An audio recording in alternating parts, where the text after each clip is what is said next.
हाँ जी, नमस्कार, राधे राधे, हर महादेव। मैं आपका आचार्य देव। आज इस वीडियो में बात करेंगे सिंह राशि, सिंह लग्न के जातकों के लिए जून का माह, जून 2023 कैसा जाएगा, क्या सावधानी रखनी है, कहाँ सफलता के झंडे आप गाड़ रहे हो।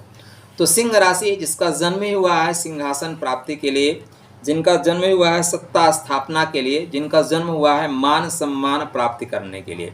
देखिए, अश्लेषा का फन कुचल के आप सिंह में आए हो, तो परेशानियों से लड़कर आप सिंह में आए हो। कोई आपको तस्तरी में सजा के नहीं दे दिया है। इसलिए जो अश्लेषा से लड़ने की शक्ति है ना, वो आप चाहती है कि भाई हमें मान सम्मान मिलना चाहिए।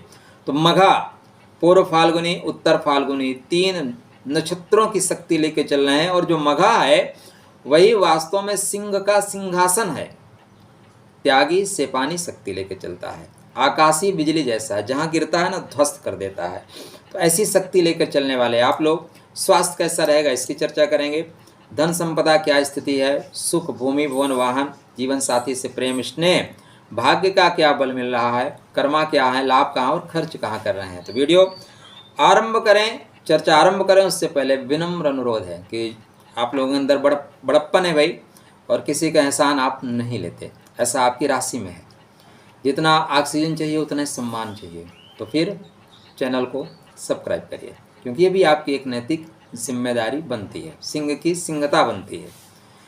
तो स्वास्थ्य की बात करें तो स्वास्थ्य आपका पहले से अनुकूल है। मई की अपेक्षा जून आपके लिए स्वास्थ्य के दृष्टिकोण से बेहतर फल देगा। कारण ये कि आपके लग्नेश दसम भाव में गोचर कर रहे हैं, और दसम भाव में जो ग्रह बैठता है उसका सीधा सा असर लगन पे पड़ता है, चाहे उसकी दृष्टि हो या ना हो। ज्योतिष हमारा मूलभूत सिद्धांतों को लेकर चलता है। ठीक, मूलभूत सिद्धांतों, कर्मा भाव पे बैठे हुए ग्रहों का असर आपके ऊपर पड़ेगा। जो आपके कर्मचारी हैं वो सरकार को रिपोर्ट करेंगे, सरकार के प्रति उनकी जिम्मेदारी बनती है। इसलिए आपके राशि और आपके लग्न के प्रति कर्म भाव में बैठे हुए ग्रह की जिम्मेदारी बनती है। सीधा सा फंडा है। तो सूर्य नारायण का यहाँ पे गोचर, पहले गोचर करेंगे अपने ही, चूंकि वो नक्षत्र में गोचर कर रहे हैं, और उसके बाद फिर चंद्रमा के नक्षत्र में गोचर करेंगे, और फिर मृगशिरा नक्षत्र में गोचर करेंगे, मतलब मंगल के नक्षत्र में। तो जून माह में आपको रोहिणी में और मृगशिरा नक्षत्र में गोचर करते हुए दिखाई दे रहे हैं। तो रोहिणी का मतलब आरोहण करना, आप दूसरों पे सवार होना आएगा आपको। जहाँ पे आप नौकरी करते हैं वहाँ पे मान सम्मान बढ़ेगा आपको। कोई अगर आपका ड्यू है, कोई प्रमोशन मिलना है, तो वो प्रमोशन आपको मिलेगा। कहीं पे बढ़िया जगह स्थानांतरण खोज रहे हैं तो स्थानांतरण की स्थितियां भी बनेगी। कहीं आप इंटरव्यू वगैरह दे रहे हैं, कहीं से रिजल्ट आने की संभावनाएं बन रही हैं, तो फिर प्लान कर लीजिए। मुंह मीठा कराना पड़ेगा लोगों को। हाँ, अब ऐसा नहीं है कि 65 करोड़ लोगों सब एक डिब्बा मिठाई खरीद के रख लो भैया, बाद में घाटा हो जाएगा। तो देखो, आप अपनी महादशा अंतरदशा को देख के चलिएगा। हमारे कुंडली में बहुत अच्छे योग बने हैं, किंतु उस योग को देगा कौन? महादशा अंतरदशा देगी। तो आपके कुंडली में यदि महादशा शुभ चल रही है, अंतरदशा शुभ चल रही है, तो यह योग आपके कुंडली में घटित होगा। अगर महादशा अंतरदशा नहीं चल रही है तो घटित नहीं होगा। मानसून तो आ जाता है भारतवर्ष में, जून में ही आ जाता है। आपके यहाँ मानसून कब आ रहा है? बस उसी तरह आपकी महादशा अंतरदशा इस फल को देने वाली है। तो शुभ ग्रहों की महादशा अंतरदशा चल रही है, तो डेफिनेटली एक डब्बा मिठाई खरीद के रखिए, आपको मिठाई तो खिलानी पड़ेगी। तो स्वास्थ्य बेहतर है, मान सम्मान की स्थिति भी आपकी कुंडली में बेहतर दिखाई रही है। धनात्मक दृष्टिकोण से देखें तो धन के लिए भी बेहतर है। आपके देखिए, बुध महाराज धीरे से वृषभ राशि की ओर बढ़ रहे हैं। वृषभ राशि मतलब कर्म की राशि। कर्म की राशि में जब ग्रह जाता है तो कर्म में प्रबलता देता है। और बुध है क्या? बुध महाराज आपके धन के स्वामी हैं और लाभ के स्वामी हैं। तो धनेश लाभेश कर्म भाव में सूर्य नारायण के साथ बुधादित्य योग में, और यहाँ पे बुधादित्य योग निश्चित रूप से कन्वर्ट होगा, निश्चित रूप से आपको लाभ देगा। तो 15 जून तक बुधादित्य योग का मजा लीजिए। हर तरह से आपके काम बनेंगे, लाभ तो आपके लिए बनता है। अब 7 जून को वृषभ में रहेंगे, 24 जून तक ये वृषभ में है, 24 जून तक वृषभ में है। तो 7 जून से 24 जून तक सरकार से लाभ मिलेगा, पिता से लाभ मिलेगा। आपके कुछ धन सरकार के पास जमा थे तो उसका लाभ मिलेगा। इसके बाद ही मिथुन में जाएंगे। मिथुन मतलब खुद के घर में लाभ के नए अवसर खोज लेंगे। तो बेहतर धनात्मक दृष्टिकोण से आपके लिए समय अत्यंत श्रेष्ठ जाने वाला है। आपके कुंडली में जो मंगल महाराज हैं, उनकी जो गोचर सुख मतलब सुख का स्वामी व्यय के घर में जाके गोचर कर रहा है, यह थोड़ा सा तनाव देगा। जून में स्टार्टिंग में ये पुष्य नक्षत्र में, बाद में अश्लेषा नक्षत्र में जाएंगे। अश्लेषा मतलब बंधन, बांधता है। आपके घर के लोग बांधेंगे, घर की यादें बहुत आएंगी। इसका मतलब आप कहीं दूर जाना पड़ेगा। सीधा सा मतलब होता है दूर यात्रा करनी पड़ेगी। वहाँ पे आपका मन अनमनस्क रहेगा, घर की यादें सताएंगी। भाग्य पूरा सपोर्ट नहीं कर रहा है, लेकिन अगर आप बाहर जाके आर्थिक रूप से काम करना चाहते हैं तो भाग्य सपोर्ट करेगा। क्यों करेगा? क्योंकि बुध आपके धन का स्वामी है, लाभ का स्वामी है, और बुध के नक्षत्र में मंगल गोचर कर रहे हैं, तो सुख का स्वामी बुध के नक्षत्र में, तो धन तो आते हुए बनता है। थोड़ा सा हृदय पे प्रेशर बनेगा, तो पुरानी चीज़ों को डिस्कनेक्ट करिएगा। थोड़ा सा कमर दर्द भी आती हुई दिखाई दे रही है, तो क्या करें? ओम क्राम क्रीम क्रोम सा भवमाय नमः, या कवन सुकाज कठिन जग माही, हनुमान जी की आराधना करिए, उपासना करिए, मंगल स्त्रोत का पाठ करिए। कहीं भी रास्ते में जा रहे हैं ना, तो आप अपने साथ 1-2 दर्जन केले लेके चलिए।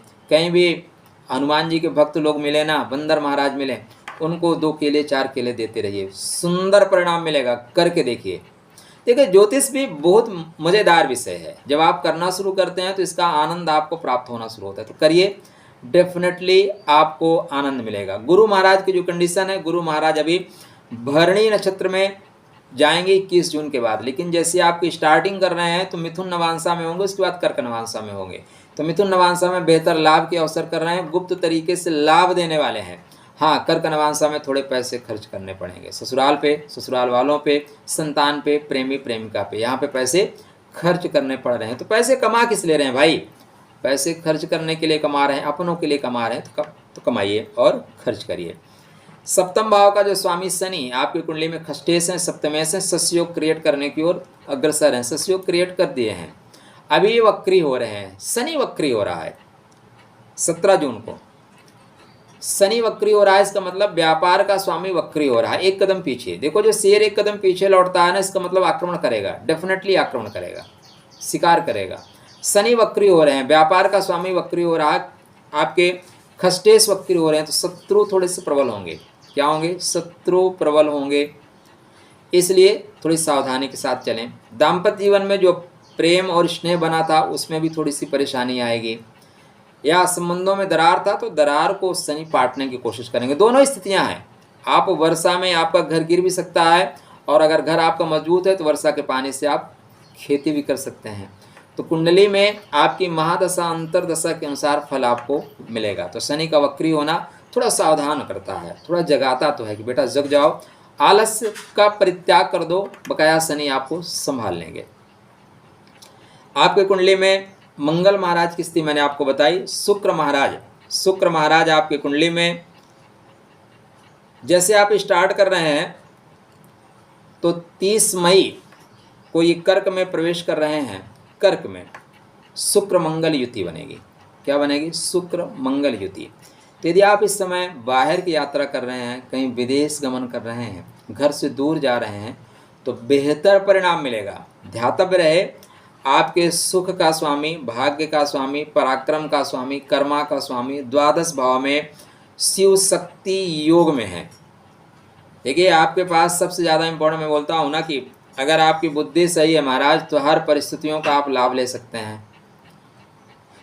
अब आपके कुंडली में इसको शिव शक्ति योग बना सकते हैं, या आप जो है नीचे गिरने का योग बना सकते हैं। शुक्र मंगल की युति आपको नीचे भी गिराती है, कैरेक्टर को भी प्रॉब्लम क्रिएट करती है, चरित्र पे उंगली उठाती है, चरित्र का पतन करा देती है।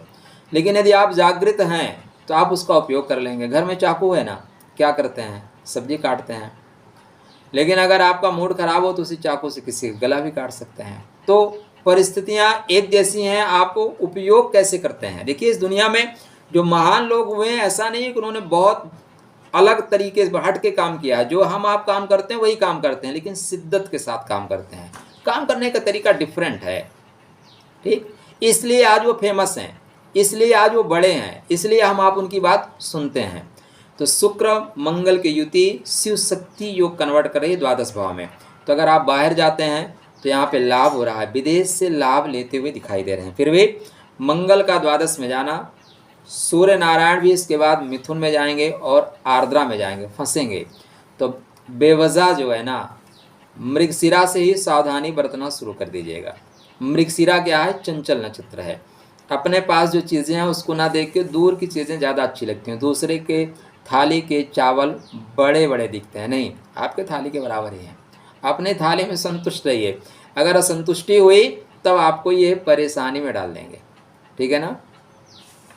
मृग क्या होता है ना, अपने वासना की वजह से, अपने जो उसकी कमजोरी है कान की, सुनता बहुत है। बहेलिया क्या करता है? अच्छा संगीत बजाता है, उसको मार देता है। तो आप दूसरों की ज़्यादा मत सुनिएगा, दूसरों के ज़्यादा सुनने के चक्कर में संबंध खराब हो जाएंगे। सूर्य नारायण की स्तुति करते रहिए। मंगल के लिए मंगल के मंत्रों का जाप करिए। जून बेहतर जाएगा, खासकर 15 जून तक तो थ्रू आउट, 22 जून तक थ्रू आउट अच्छा जा रहा है, किसी तरह की कोई परेशानी नहीं आएगी। तो मुस्कुराते रहिए, स्वस्थ रहिए और हमारे साथ बने रहिए। राधे।